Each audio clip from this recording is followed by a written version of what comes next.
ہم لوگ یہ نہیں جانتے کہ قیامت کے دن ہمارے ساتھ کیا ہوگا، لیکن یہ ضرور جانتے ہیں کہ دوسروں کے ساتھ کیا ہوگا۔ دنیا میں رہتے ہوئے دو چیزیں خاموشی سے کرو، ایک محنت اور دوسری عبادت۔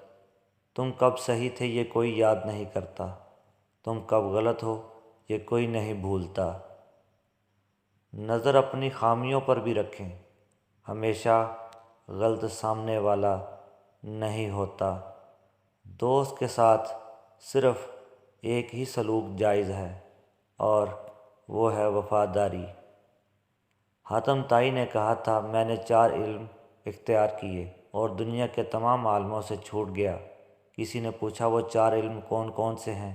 حاتم نے جواب دیا، پہلا یہ کہ میں نے سمجھ لیا کہ جو رزق میری قسمت میں لکھا ہے وہ نہ تو زیادہ ہوتا ہے نہ کم، اس لیے میں زیادہ کی طلب سے مطمئن ہو گیا۔ دوسرا یہ کہ اللہ کا جو حق مجھ پر ہے وہ میرے سوا کوئی دوسرا ادا نہیں کر سکتا، اس لیے میں اس میں مشغول ہو گیا۔ تیسرا یہ ایک چیز مجھے ڈھونڈتی ہے اور وہ موت، میں اس سے بھاگ نہیں سکتا اور اس کے ساتھ سمجھوتا کر لیا۔ چوتھا یہ کہ میرا اللہ ایک ہے جو مجھ سے باخبر ہے، میں نے اس سے شرم رکھی اور برے کاموں سے ہاتھ اٹھا لیا۔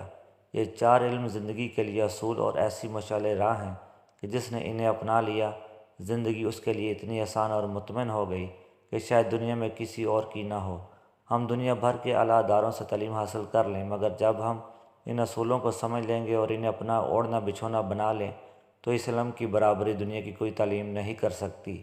اس علم میں نہ صرف دنیا کی کامیابی اور سکون ہے بلکہ آخرت کی نجات بھی پوشیدہ ہے۔